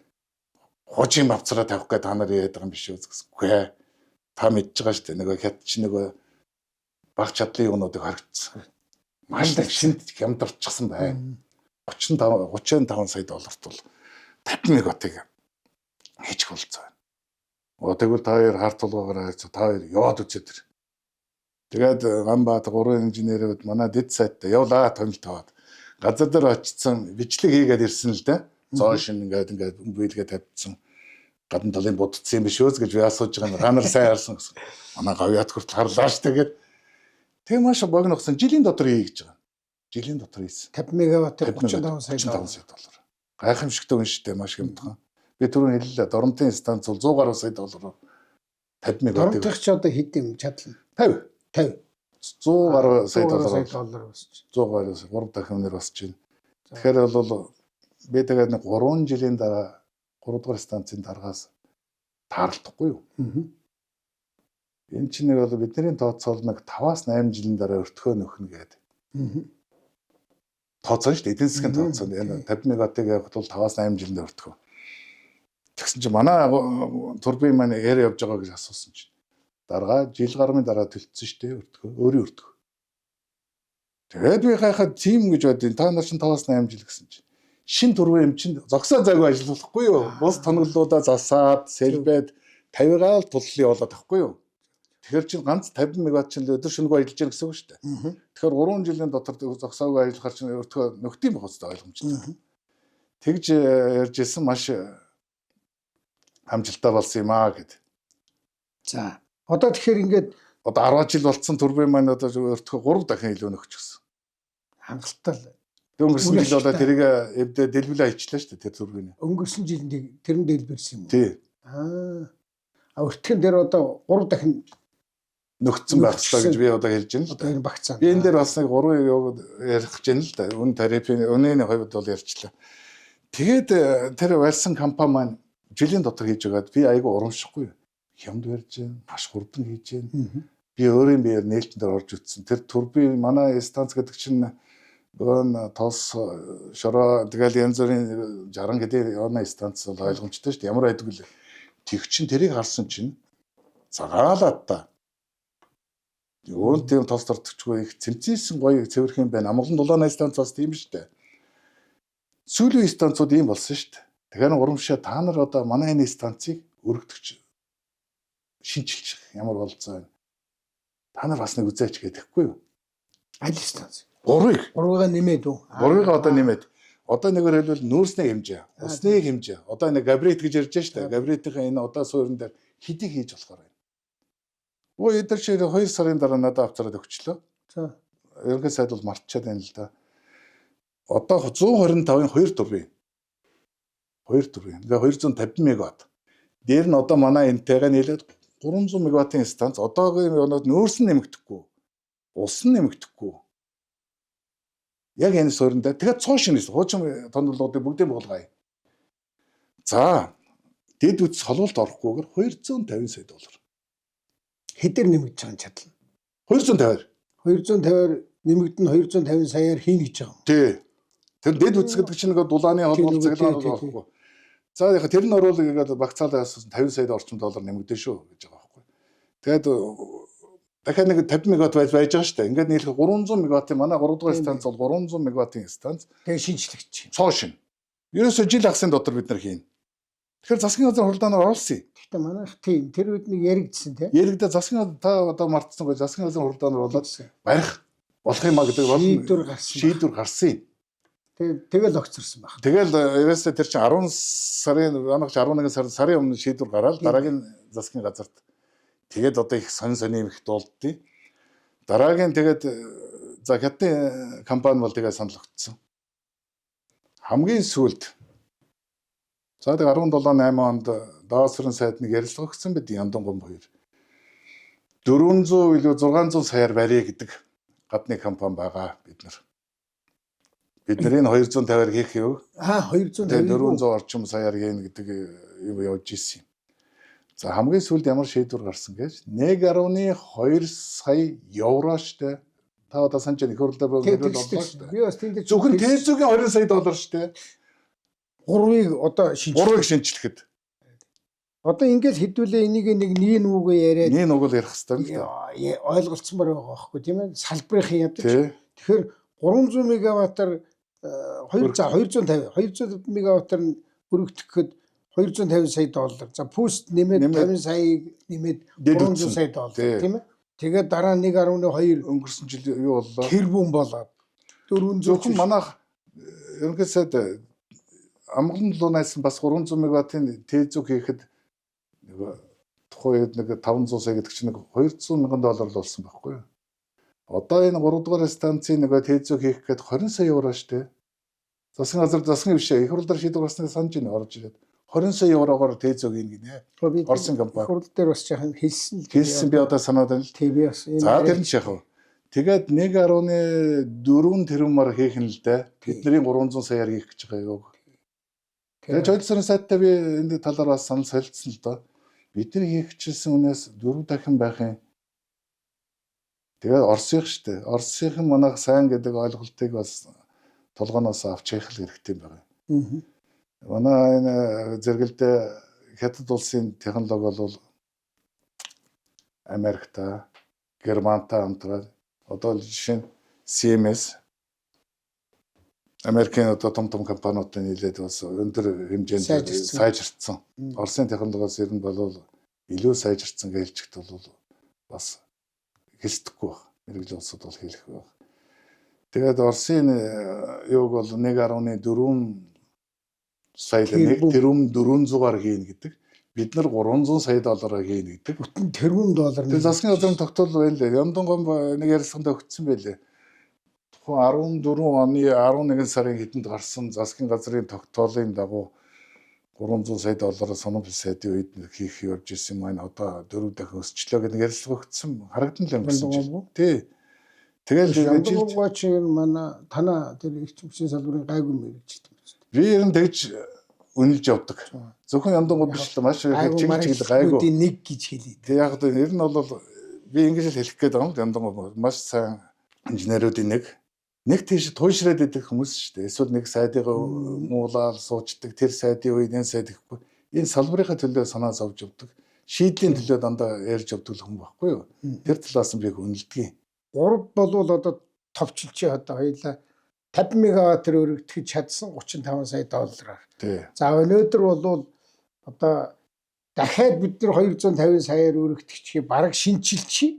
Суу шинчил гэсэн үг үү? Шинчилчихье. Тэгэхэд байшин л хуучнаар. Тэгэхэд нэг 300 сая доллар гэдэг чинь 1 мегаваттныг сая гаруй сая орчмаар хий гэжээс юм байна одоо арай өөр юм болчихсон. Яг тэр юм 400-аар хийгдэн гэдэг. Тэр бол хийгдэхгүй юм шиг байлаа л да. Нэг одоо санам сайд минь би бас таач одоо бас салбараа хариуцаад Монголын төлөөгд юм хийгээ явж ирсэн. Бид нар чадах ятгаараа хамтраад ажиллаж ирсэн. Би одоо бас нэг юм ойлгох. Юм нь босдгүй үнэн нь өсөд байдаг л ийм л ус болж хөөрлөө шүү дээ. Би яас нэг дулаан нэмэгддэггүй цаасан дээр үнэн нь өсөж яваад. Цахилгааныхын чадал нэмэгддэггүй тэгсэн мөртлөө шинээр босох гэж байгаа юм аа өндөр өртөгтэй болгоод байдаг. Нэг л энэ жахан тийм буруу явчлаа. Энийг нэг таваа салбарт нь ажиллаж байсан юм чинь бас нэг уулзах хэрэгтэй. Би бас нэг тийм бодоод байгаа сүүлийн үед. Би ч гэсэн одоо ерөнхий сайд байсангүй хажуунаас нь шүүмжилж яхаар одоо хөөе эн чинь уг нь тэгжсэн юм ингэж ийсэн юм гээд ингээд нэг хэлий гэж бодоод би ч тэгтээ их хурал мурал дээр мянга хэлсэн л дээ тэгээд сүүлдээ болчиход байгаа. Та ч гэсэн бас салбарынхаа сайдтай уулзаж нэг ингээд ийм юм ингээд явж исэн юм шүү. Ингээд болж исэн. Ингээд бас болохгүй байсан гэдгийг бид нар бас хэлмээр юм шиг байл. Одоо уулзах гэж уг нь өөрөө уулзах сонсмор юм байл шүү дээ. Тэгвэл Монгол чинь төр ус болно да. Тэгэл байх. Залгамж чанартай өмнө хийжсэн хүнийхээ сайн юмыг өргөжлүүлдэг өмнөх засгийнхаа ч юм уу. Буруу юмыг нь бол зогсоодог, шинчилдэг, өөрчилдөг. Ер нь товчхондоо та нэг айхтар үг хэллээ. Бүр ноцтой юм ярьлаа шүү. За. Нүүрс нэмэгдэхгүйгээр ашигладаг ус нэмэгдэхгүйгээр тэгтээ чадал нь 250 сая нэмэгдэн. Тэг шин станц болно. Тий. Тийм үнэн үү те? Үнэн. Тэр яагаад тийм үндэслэл би яриад байна гэхээр одоо ч манай байгаль орчны яам чалгаагүй төмөр замын даацсан айгүй хэцүү шүү дээ. Хэцүү. Тэгэхээр шүү дээ энэ 3 дугаар станцын одоо хуучин суурин дээр л гэж аахгүй. Ус нэмэгдэхгүй, нүүрс нэмэгдэхгүй. Энэ дээр хэдийг барьж болохоор байна. Зөв. Манай инженерүүд энийг чинь тооцоо гаргаад ирж байгаа. Би яг хуучны юмнуудыг өгөөсгöd байгаа биш л энэ чинь 66 7 онд барьсан техник тэрний суурьндаа хэдэг барьж болох вэ гэхээр одоо шинэ 50-ыг барьчихсан байж байгаа шүү дээ. Тэгээ 250 мегаватт ингээ 300 мегаваттын станцыг нэмж болно. Нэмж болно. Хуучин барилга байшин суурин байгаа учраас маш хямдар байж. За нэг 250-аас 300 сая долларт шинжилж байгаа. Шинжилнэ шүү. Тэгээд энэ чинь монголчуудын ярьдгээр айлс ирэхээр авдраа уудал одоо элдвэм хайж явахаар мэрэгчлүүднээс сонс тооцооллоо хийлэг. Тэгээд нүүрс нэмж зөөдгөн болвол бидний тэр нөгөө гаргаад одоо архив болсон засгийн газрын тогтоол байна шүү дээ. Тэрнийг шинжлээд шинэ нөхцөл байдалтай тохируулаад 3 янзлчвал 300 мегаваттаар нэмэгдэнэ гэдэг бол ёо өстой. Одоо 148 мегаватт шүү дээ 3 дугаар станц чинь. 148 мегаватт тэр чинь хуучин тэгээд 40 жил болцсон. Тэргээ зөвхөн зогсоогоод. Тий. Бид нар бол тий. Энэ 3 дархны станц, доронтын станц энэ төр чинь адилхан нэг газар хийсэн турбинууд байхгүй Калугийн. Тэгээд 3 дугаар станцынхаа турбинуудаа би сэлбэгэнд өгье. Доронтын станцынхаа сэлбий хуучныгаа болгочихж шүү дээ. Дархан лууги, доронтрооги сэлбэгэндээ авна. Бас гайгүй засвартагийн авч сурлуулна шүү дээ. Тэгээ 3 дугаар станц бүр цоо шинэ станц болгочих. Тэрнээс гадна мөнгнөөс гадна энэ чинь нэг efficiency ашигтуулын коэффициент одоо манай физикт. Ер нь тэр үр ашиг нь хамаагүй сайжрах юм байна үстэй. Тэгэлгүй яг тийм ээ. Одоо ерөнхийдөө килограмм нүүрс за 1 тонн нүүрс шатаагаад гаргах цахилгааны хэмжээ нь бол өөр болно. Алдагдал нь бол хамаагүй багсан л та. Тий. Шин тонн. Хуучнаа өгөөсгöd байгаа шүү дээ. 60-аад онд бол маш л их нэгээр өргөлгөн маш их нүүрс шатааж ус хийж ажил тэгж босчихсон шүү дээ. Тэр хэмжээний үеч одоо бол 300-аас 500 мегаваттын станц хийж болох юм байна гэдэг. Тэгэхээр ийм бололцоонууд нь бол аюу их байгаа байхгүй юу? Монгол гэж яриа л да. Монгол улс маань 170 тэрбум хөрөн нөөцний нөөцтэй. Ийм их баялагтай. Эрчим хүч үйлдвэрлэх нөөцтэй. Мөртлөө яагаад чадахгүй байгаа даа гэхээр энэ их гацаануудыг би түрүү ярьчлаа шүү дээ. Үнийн хувьд.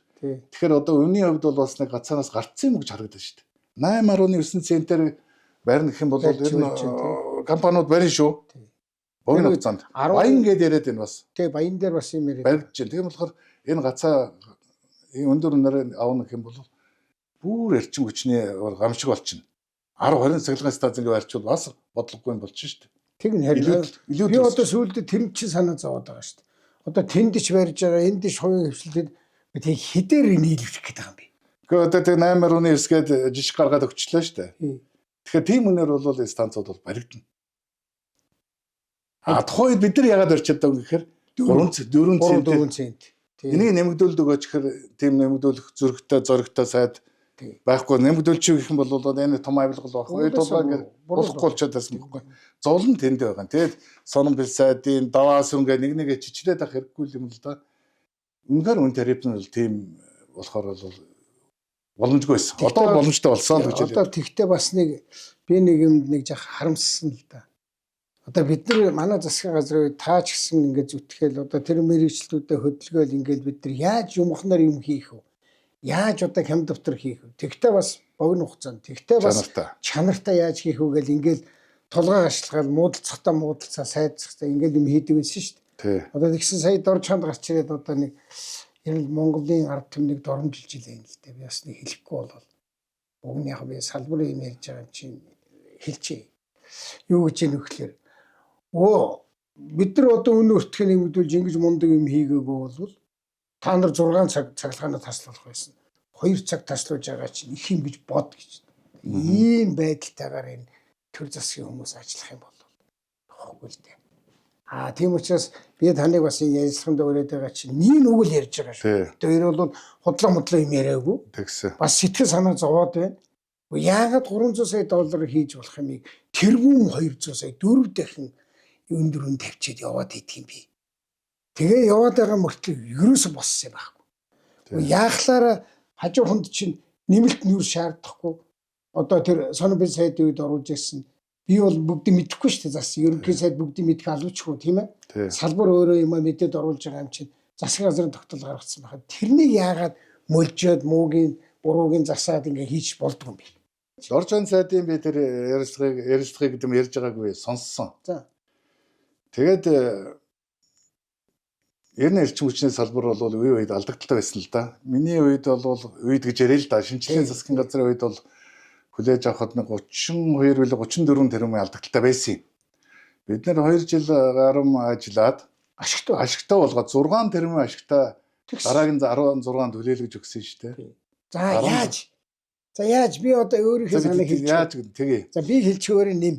Тэгээ. За яаж гэж би одоо эднийг бас хэлж байгаа. Наач алдагдтал да. Алдагдтал юм чинь ингээд багаар ард түмний нуруунд дээр том цохилт өгөхгүйгээр 30% нэмнэ гэдэг чинь ерөн солиотой. 3 дахин ингээд одоо бас машины татвар нэмж штт. Энд чинь солиотой байхгүй солиорчод. Тэрний чинь ингээд багаар нэмж явна. Нөгөө талд нөгөө орлого чинь бас багаар нэмэгдэх ёстой. Энээсээ төрүүлж нэмэгдэх ёстой. Ингэж бодлого гэж энийг хэлдэг юм а. Түүнээс ш одоо та нар шууд л одоо төдөн хувь нэмнэ энэ төр гэдэг чинь буруу гэсэн. Бидний үед бол нөгөө манай Отхон баяр чинь зохицуулах дээр байсан шүү дээ. Чүгшээ зохицуулах дээр. Тэгэл бид нар бас маргадаг байсан биз дээ. Төдөн хувь нэмнэ. Та нар ард түмний ахаа амьдралаа бодолтой. Ямар юмыг хэдээр нэмэх үү? Нэмэхгүй байж болохгүй. Тэгээ нэмье. Тийм нэмье. За та гүйц. Тэр үед бол би тэр бол их үздэг байсан. Тий. Нэмэхгүй яваад ах юм бол энэ салбарчин бол дампуурчин. Тэгээ бид нар чинь бол 5% нэмдэг гэсэн. 5%. 5% бол мэдрэгдэхгүй. Жилдээ тий. 5% болоо 5 төгрөг гэж ярьдیں۔ 100 төгрөг байсан байхгүй да. Зөв. Тэр үед чинь 5 төгрөг л байхгүй юу? Их мэдрэгддэггүй. Тэгэхээр ард түмний амьдралыг ч бодъё, аж ахуйн байгууллагыг ч бодъё жилд нэг 5% нэмэх гэсэн байхгүй. Бас жилд бишээ. Нэгвэрэл жилд 10-аар нэмэгдэж гэнэ гэсэн үг л да. Нийт бол тий. Ингээд явсан байхгүй да. Тэгэхээр инфляц гэж бид нар ярьдаг шүү дээ. Юунд бол нөлөөлөхгүйгээр ингэж явсан юм. 5% нэмж явсан. Алгуурхан. Энэ чинь яг ерөнхий сайдаар танилцуулаад нэлээд маргаан болж ингэж явсан байхгүй. Тэгээд 16 оноос хойш бол ингээ хараад багт нэг ч төр нэмээгүй юм л. Хэдэн жил нэмээгүй? За үндсэндээ 5-6 жил. 8-9 жил нэмээгүй. Огт хөдөлгөөгүй. Тэр ч одоо зовлонгууд ч бас байсан байхгүй. 5% нэмэхэд ямар зовлон. Харин тэгээд яасан бэ гэхэд эрчим хүчний алдагдал нь 260 тэрбум болсон. Энэ 10 жилийн хугацаанд. Одоо бид нар 32 байжгаад 2 жилийн дараа бол 6 тэрбумын нэмэлт ашигтай болсон. Тэрнийг яаж гэхээр жоохон нэмж өгсөн. нэмээд байсан. Нөгөө талд нь ард түмний ахын амжиргаан дээр жаахан нэмэр болоод зардлын бид нар багасгаад явсан шүү дээ. Нүүрсийн хүртэл хямдар болоод тийм ээ. Тэгэхэд сая нэлээд олон жил нэмээгүй юм биш. Нэмээгүй хөдөлгөөгүй. Хөдөлгөөгөө одоо ерөнхий сайд маань үеийн ерөнхий сайдуудыг бэлгэж байна л да. Ард түмэндээ бол маш их гавьяа агуулсан. Цахилгааны үнийг хөдөлгөөгөл гэж явсан байл л дээ. Мундаг том гавьяа агууллаа гэд нэг талдаа салбар нурж байгааг бол ойлгоогүй. Нөгөө тэргүүлэх салбар маань ураад байна. Халамжирээд байна. Халамжийн байгууллага болоод байна гэдэг хараагүй. Тэгсэр оч 260 тэрбумын алдагдлалд орсон бохгүй юу? За тэгээд энийг яаж шийдсэн? Энийг юу 32 нэмээд нэг өдөр тэгсэн. 32 нэмээд шийдэж байгаа юм гинэ. Шийдэж байгаа юм байлаа л дээ. Маш их том дарамт тулсан шүү дээ. Аж ахуйн байгууллагууд хөл хүмүүст. Нэмэхдээ дарамт тулахгүйгээр л нэмэх тухай.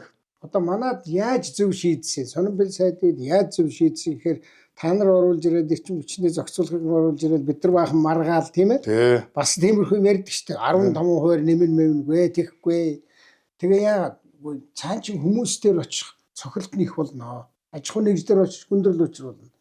Тэгэхээр одоо арга болцсон байгаа шүү дээ. Одоо яаж энэ подкастын чинь нэг зорилго нь тэр шүү дээ. Хин нэг одоо битээр магтаад муушаагаад байхтай биш. Яавал зөв юух юм. Тэгвэл энд ард иргэдтэй ч ойлгуулах хэрэгтэй шүү дээ. Та нарт дарамт болохгүйгээр багаар ингэж нэмэгдэл бас явна. Тийм ээ? Нэмлээ гэдэг нэг зардлаад хүмүүсийн сэтгэл зүйд нөлөөлөд байхгүй. Жилийнхээ югаал тогтчих. Тэгэхээр 6 жил 8 8 жил одоо нэмэхгүй байж байгаад 30% нэмэхэр чи одоо бараг том цогцолт болд юм байна. Тэгэхээр ингээд бодлого чинь буруу яваад байна. Алтай ерөнхийдөө тэнэс гадна нэмэхгүй ш. Бүр нэг жил бүр цахилгааны үнийг бүр хаваагүй ш. Ард иргэд аж ахуйн.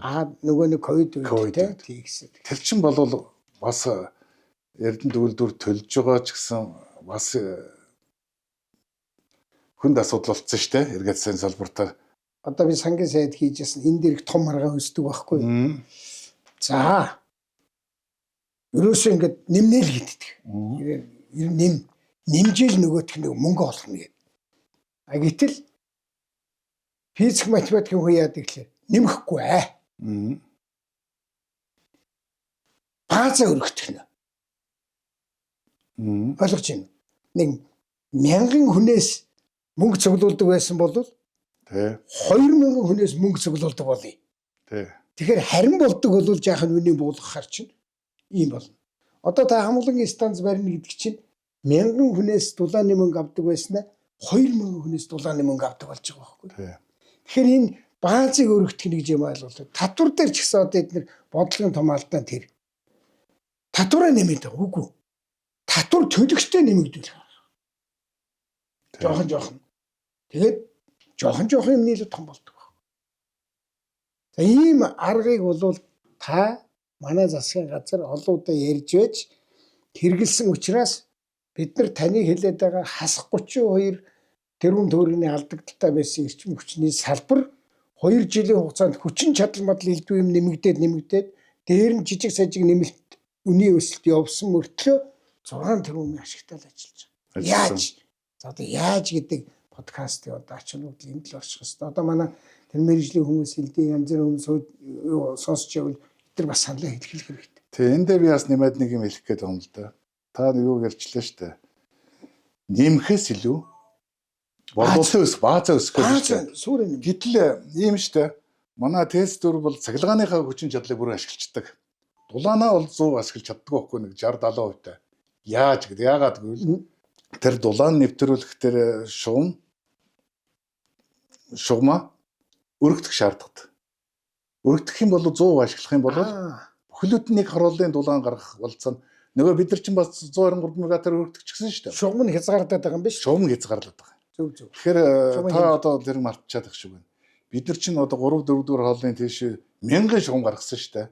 Хуучин нэг 600-гийн шугам 60 см л гэсэн үг байхгүй юу? Тэрийг 1000 болгосон. Томсгоч өгсөн. Метр болгож байгаа. Тий, тэгэнгүүт ийш одоо найрамдал пенерийн цуслангийн тийшээ тэр чиглэл Баянголын ам руу нэгдэх. Нэг том асуудлыг бас та ярьсан. За. Мартчих шиг болох юм. Одоо саяхан л одоо энэ яармаг гэж ярьдаг байлаа шүү дээ. Хоосон гөндөө өссөн шүү дээ гэсэн. Яг манай шинжлэлийн засгийн газрын айгүй том шийдсэн асуудал болов шүү дээ. Энэний дулаан цахилгааныг 3 дугаар станцаас 700-ийн шугамар гаргасан. Одоо хуучин одоо энэ Яарамгийн эмнэлгийн чиглэл рүү. Яармаг руу. Тий. 4-өөс бас л 800-ын шугам гаргасан. 4-р цахилгаан станцаас. Цахилгааны нэрж байна. Цахилгааны биш дулааны. Дулааны. Тий. 708. Цахилгааны би жич ярих юм. Дулааны ингэж гаргасан. Хоёр тал руугаа ингэж дулаан, 3 илүүдэл дулаан, 4 илүүдэл дулааныг гаргаад цахилгааны одоо хүмүүс бол анзаардаггүй юм. Багтоор, Викторио гэж ярьдаг штэ. Одоо хүмүүс чинь нэрээс ингээд хэлэхээр л анзаардаг. Энэ уулан дээгүүр чинь том анкрууд тавьдсан биш үү? Улаанбаатар гэдэг Викторио гэдэг нийт 57 орчим тэрбум төгрөгөөр энэ цахилгааны Викторио бий болгож өгсөн байхгүй. Цахилгааны нэггээр хэлэл Улаанбаатарыг тэр чигдэн шийдээд Яарамгийн хорооллын цахилгааныг том дэд станцыг барьж өгсөн байхгүй. Бүхэл бүтэн манай 3-4 дугаар хоол шиг хороол тэрнээс том хороол одоо босчлоо шүү дээ. Яг манай засгийн газрын үед хийгдсэн том бүтэн байгуулалт юм шүү дээ. Би одоо яг сандгийн тэр хоёр урсгалтай зам тэр үед баригдсан нэг л урсгалтай байсан. Хүмүүс бол их мартчих юм. Нэг урсгалтай замаар л бөглөрдгүүл явдаг байсан шүү дээ. Тэгээд тэр үед бол ингээд цахилгаан дулааныг гаргахын тулд нийслэлтэйгээ нэлээд болж байл. Тэгээд эргээд харахад бол ингээд бүтээн байгуулалт нэг талаас их бахархаж бүхэл бүтэн манай 3-4 дэх 1-р хооллын хэмжээний хороол босчлаа гэд би ярамөр ингээд яг манай засгийн газрын үед би эрчим хүчний сайд байхдаа дэд үтсийн тавьж үлээ гэж би баярлаж хар зогсдог. Нөгөө талаас бас жоохон готрongоо яадаг вөхөр аимшигтэй хайлууд орчиж аимшигтэй бөглөрөө өсчиж. Гэхдээ хот төлөвлөлтийн асуудал дутгаж байна да. За одоо хоёлоо төгсгөлд нь нөгөө нэг 5-7 цахилгаан дулааны станц байна юу болсон бэлээ? Ерөнхийд нь би одоо хэлэх гээд байна л да. Манай үед ярьсан шүү дээ. Манай үед хэд хэдэн тогтоол гарсан шүү дээ, тийм ээ. Тэгсэн. Ер нь станц барина гэх юм бол одоогийн энэ мордогч байгаа тарифтээр станц тендер зарлагддаг, тендер маргаан үүсдэг, тендер хойшлол гэнэ. Энэ их булгаацалтаад байгаа юм бол байхгүй шүү дээ. Булгаацалтаад. Би барь чи барь гэл хүмүүс зарим буруу ойлголттой байдаг. Мэргэжлийн босолсууд. Яг л хөрөнгө оруулагч нар маш их олон байдаг. Тэгэл булаацтай тендер булаацлаад байдаг юм гэж оролцдог. Яг нэг тариф нь бага учраас тариф нь бага тэр тарифээр очиод гацдаг байхгүй. Аль сайд болдог юм. Манай энэ тарифээр л нийлүүл зохицуулах хороноос өмнө тариф баталж байгаа шүү дээ. Энэ тариф төр гэхээр тэгвэл чадахгүй. Тэгвэл чадахгүй. Одоо тэгэхээр чинь оюу толгой чи хэдээр авдээ? Оюу толгой л ойролцоогоор 12 центээр авч байгаа шүү. 12 цент. 12 центээр. Бараг маань 500 орчим төгрөг авчихна. Тэгэхээр чинь за одоо манайх нөгөө бари өөрснөө барийг л явсан шүү дээ. Тэгээд би нэг ингээл бас ингээд хэл мэдээлэл ингээ хараад ахт даваасрын сайд би ч одоо барийг их олуудаа оруулсан шүү дээ. Тэгүн тарифын хувьд бол тийм байсан. Тэгтэл засгийн газрын бариулаагүй шүү дээ гэж ярина л. Тэгээд засгийн газар өөрснөө барьчи гэж шийдвэр гарсан шүү дээ. Тэгэхээр би тэр нь бол бас тухайн үед бол хүндрэлтэй байдлыг хараад эрчим хүчний яам засгийн газар нэг зөв шийдэлд хүрсэн болов. Нэгэн талын юм халамжийн байгууллага хямд юу юм бол улс өөрөө халамжаал хийлдэ. Өөрснөө мөнгөөр барьж чад халамжаа өөрсдөө тэгээд тараанд үсттэй. Тэгэхгүй болоод нэг худлаа тендер зарлаад баахан компаниуд ордог. Хэлцэл дээр очихороо ийм үнээр гэдэг. Тэгэл маргаан үсдэг. Маргаан үсгээр тэр сайд зогсоосон, энэ сайд зогсоосон, энэ авилгалтсан гэж яригддаг байхгүй. Манайд чинь бас ингээд засгийн газрын хурал дээр орж ирээд ирсэн шүү дээ. Эхлээд өөрснөө барья гэж эхлээд дараагаар нь хувийн хөвшлийг оруулж барья. Төрийн эзэмших хөв хэмжээг нь буулгая гэдэг ингээд бас нэг тиймэрхүү юмнууд явсан да тийм ээ. Тэгэлгүй яах вэ? Тэгээд оюу тарифаас л болоод шүү дээ. Тарифаас л болоод байгаа юм. Гэхдээ оюу толгойтой бид нар бол хэлцэлд хөрсөн байсан. Хятадаас та нар 12 центээр авч байгаа юм чинь 500 орчим төгрөг авч байгаа юм чинь. Манай одоо станц 500 төгрөгөөр та нар өсөв шүү дээ. Өндөр үнэтэй биш юм чинь энэ нөр авах уу гэдэг. Авъя. Бид нар бүх л Монголоос засгийн газрын дэмжиж байгаа энэ төсөлд юунд чинь бид нар санхүүгийн баталгаа гаргаж өгье. 12-аар авъя. 12-аар авъя. За орон нутагтаа бол зохицуулах хорооны тарифаар л өгнө шүү дээ. Зохицуулах хороо ямар 130 гинөө 200 гинөө. Ингээд тэр нь босхоор болсон юм байхгүй юу? Санхүүжилт нь босхоор болоод чадал нь хэд үлээд 450 мегаватт. Энэ оюу толгой хэдийг авдаг? Оюу толгой одоо нэг 350 60 хоёр дахь нөгөө гүний орхон орсноос хойш 400 ихэнх нь авчихна. Тэнд боссон станцын ихэнх нь бол 70-80% авчих. Тэгээд оюу толгой станц болцоотой юм байхгүй. Тэгээд 12-оор авъя 70-80% чинь оюу толгой 12-оор авъя гэдэг хаа бас яг босхгүй. За тэгээд энэ сонгон шалгаруулалт 16 онд явагдаад Японы Marubeni, Монголын MCS корпорац сонгон шалгаруулалтанд тэнцсэн. 16 онд. 16 онд. Тэгээ 16 онд чинь манай засгийн газар манай дуусж байгаа л да. Тэгээд дараагийн засгийн газар өвлж аваад асуудлыг 17 оноос үндсэндээ бол зогсон байдалд орсон бидгийг. Одоо 95-7 станц босгох гэж юм ярих байлцсан. Гэхдээ явж л байгаа л да. Тэгээ яасан бэ гэдэг чинь одоо тэгэл энэ манай дотоодын улс төр ороод эхэлсэн л дээ. Нөгөө MCS гээл эхэлсэн юм шиг байгаа. MCS-ийн оролцоотой станц байнч гэдэг юм уу. Ингээл маргаан үүсч явсаар байж улс төрчсөн маргаан л бол 5-7-оор станцтаар үүссэн гэж би харддаг. Явсаар байж өдөө хөрчихсөн. Ер нь бол 5-7 станц бол бас болцоотой юм байхгүй юу? Тийм ээ. Оюу толгойд асуудал алга шүү дээ. 12 центр ба авч байгаа юм чи. Тэгээ авна гэдэг. Тэгэл санхүүгийн баталгаа гаргаж өгнө. Урдаас авна уу? Хажуунаас босгоцсон юм. Яг нөгөө талаас нь оюу толгойгоор барилчихгүй яасан юм бэ гэж. Их асуудыг. Яагаад барилчдаг вэ? Бариулъя гэдэг шийдвэр тухайн үед засгийн газар дээр байсан юм. Барих гэж оюу толгойтой нэг эрчим хүчийн сайт юм чинь хилцэл хийдэг байхгүй. Манай хашаан дотроо Шандун электрик гэдэг компани дээр сонгон шалгаруулад барихаар шийдчихсэн байсан. Тэгээ би асуусан. Станц барих гэж байгаа байхгүй юу? Оюу толгой. Өөрөө станц барья. Тийм. Оюу толгойн гэрээнд нь бас байдаг байхгүй юу? 7-гийн 3, 7-гийн 4 дээр өөрөө станцаа барина. Станцыг барина гэдэг. Тэгэхээр би асуулаа. Танаа уулзалт хийгээд танах яагаад одоо ингээд 5-7 дээр байхгүй? 5-7 дээр байхгүй яагаад хашаан дотор авчирч байдаг юм. За бүр тийм нарийн юм ярьж штэ. Нарийн. Тэгсэн чинь 5-7-ны нэгдүгээр станц барих газар байхгүй. Манад өөрийн нүүрс байхгүй. Юу яриад байгаа хаягдл нүүрс тэргээр чинь шатаж матаад ах чи юу яриад байгаа та нар гэсэн чинь. Хилцлэг хийх гэхээр мэдээж бол түүхэд дээр түшгэлэн штэ гэрээ. Тийм түшгэлэх гэхээр тодорхой 20-25 жил тэр чинь санхүүгийн модельо босгох гэж штэ. 25 жил ийм өнөр өгнө гэсэн юу гарах ёстой шүү дээ. Тэгэхээр хариуцах эзэн олдохгүй байна. Манай 5-7 тухайн үеийн захирал бас хэцүү шүү дээ. Тухайн үеийн айл өгнө. Бидний нэг ойрын 2 жил 3 жилийн л өнөг болохоос биш. Цаашаа бид нар ингэж өснө, ингэж яана гэдэг өнөг тодорхой юм болоо өгдөхгүй. Нэгдүгээр асуудал. Хоёрдугаар 5-7 дээр байхаар ус ахгүй. Тэдний хашаанд болохоор ус байна. Мэдээж оюу толгой ойроо устаа шүү дээ. Тэгэхээр MCS гэдэг компани яагаад татан орогдсон юм бэ гэдэг чинь асуудал чинь өсөмтгөлтэй. MCS чинь одоо 8-ын хөндөгөөс 60 сая доллараар зарцуулж усан сан бий болгож усаа татчих нэг нөр сугааж байгаа шүү дээ. Тэгэхээр тэр үед нь бол усгүй хоёрын компани нэг жоохон ус гаргаад тэндээ өөрийнхөө хэрэгцээнийхээ байж усны асуудал хүнд газрын нэг лиценз хэлбэрээр баахан компаниуд автсан. Станц барих газаргүй болцсон байсан шүү дээ. Одоо ч гэсэн тийм байгаа л 5-7 дээр. Дандаа л 5-7-нд ер нь цогц цэцэн сумчин тэр дороо нүүрс гэж байгаа шүү дээ. Лиценз хэлбэр авцсан. Бид нар хаана барих уу гэж 30 гаруй км-ийн цаана заасан баг юм. Өмнөгөө аймаг цогц цэцэн 32 км-ийн цаана нэг цоорхоо байна. Лицензгүй. Гэхдээ тиймэрхүү шалдар булдар асуудлаас нэлээд яасаар гэж оюу толгой яадаг вөхөр хашаан дотор барьчихё. Манай ус байна уу? Байна.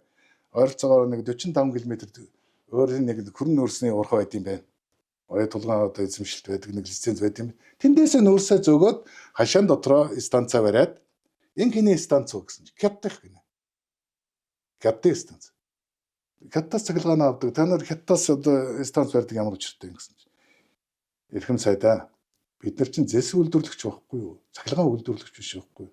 Тийм учраас бид нар чаддаг компанид нь өгж байгаа юм. Найдвартай цахилгаан.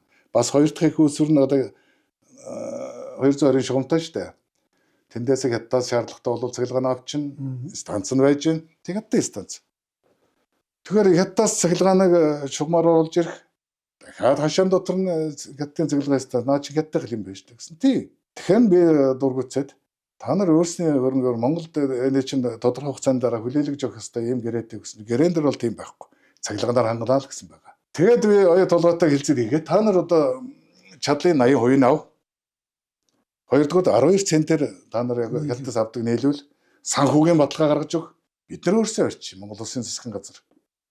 Тэглэг байгаа. Тэгвэл одоо бид нар хятад бодлого гаргаж өгч өгөхөөр Монгол Улсын засгийн газарт бол тааламж таанд шүү дээ. Тэгээд нэг үгээр хэлбэл 5 толгойн станцын юу бол санхүүгийн бодлого 90 тонтой гаргаж байгаа. PP-гийн зурж байгаа 12 центээр. Энэ станц бол явах болцоод гайгүй. Тэгс сэтгээд засгийн газрын хурлаанаар болоод 95 дугаар станцаа бид нар өөрснөө барья. 5 толгой станц. 5 толгой станц өөрснөө барья. Оюу толгой ийм нөхцөл өгч байна. Одоо засгийн газрын тогтоол бүх юм байж одоо ингээд явах ёстой л доо. Явуулахад өрн болцоо доо. Ямар ч гэсэн тэгээд оюу толгой бол хятадын станцыг бол хашаан дотроо бариагүй. Манай засгийн газрын говья бол 5 дугаар станцыг бол 5 толгой дээр 5 толгой хаягдл нүүрсээ угаас нүүрс угааж байгаа шүү дээ. Хаягдл нүүрсээрээ станцаа галлаад зуухаа галлаад цэглэн гарах болцоотой. Энэ төсөл маань ингээл удаашаал яваал байна л дээ. Ойр үед шийдэгдэх хамгийн ойлгомжтой босч мэдэх нь наадах чинь харагдаж шүү дээ. Хамгийн амархан болцоотой. Яагаад утсан гэдэг холбогдох сайдуудаас асууна үстэй тэгэхэд. Яаж гэдэг подкастад одоо өөрөөхд одоо ирж оролцож одоо их нарийн асуудлуудыг бүгдийг одоо салбарынхаа асуудлуудыг хөндөж өнгөрсөн цаг үе дээр одоо юу нь болоод юунес болоод тэрнийг яаж зөв болгоод явж ирсэн юм. Ер нь цаашаага бас манай дараачийн засаг юуг нь одоо засаад, юуг нь сайжруулад, юуг нь одоо үргэлжлүүлээд явах хэрэгтэй юм гээд их олон чухал асуудал хөндөгдлөө. Тэгэхээр би бас түрүү хэлсэн шүү дээ энэ чинь энэ ардын намын цахилгаан гэж байхгүй дулаан. Монгол ардын ардчсан намын цахилгаан дулаан гэж байхгүй энэ чинь бол нийтлэг улс орны хөгжил, ард иргэдийн ахуй амжиргаа ер нь хамгийн чухал тэргүүлэх салбар шүү дээ тийм ээ. За ингээд одоо хөндөрлөйдэ. Дахиад би нэг юм хэлж байгаа Монголын одоо зүйлцүүд хийх үе яадаг сономхэл сайд шиг одоо эдний салбарынхан шиг тэдний мундаг мэрэгчлэн шиг арга хайдаг. Тэр байтугай зарим аргууд нь бол аль хэдийн хийгдэг. Одоо мөнгөө юм уу хийх эзнээ шийдвэр гаргах эзнээ хүлээгээд байж идэг. Эзнээ засгаач юм уу тийм ээ. Тэгэхээр юусе хийх арга хайдаг, хийхгүй хүн шалтгаан байна. Монгол шалтгаан чинь тийм ээ. Тэгэл байх уу. Тэгээд одоо тэгэл нэг 10 жилийн өмнө 15 жилийн өмнө дэгжсэн тэрнээс л болчихлоо гэл ингээл нэг ийм яриа суугаад байдаг. Болио манай ерөөсөө яаж гэдэг чинь яавал одоо бид нар юмыг зөв хийж, яавал одоо бид нар юмыг сайжруулж, яавал юмыг засаж залруулж хөгжих тухай юм тийм ээ. Тэгэл байх уу. Энэ яаж нэг хэдүүлээ улс шиг хөгждөг юм бэлээ. Яаж энэ эрчим хүчний салбар маань хайгуу боломжийн салбар болдго юм бэлээ. Яаж энэ монгол хүн шиг одоо амьдэрдэг юм бэлээ. Ингээ яаж л гэдэг подкаст юм да. За баярлалаа. За баярлалаа. Амжилт хүсье.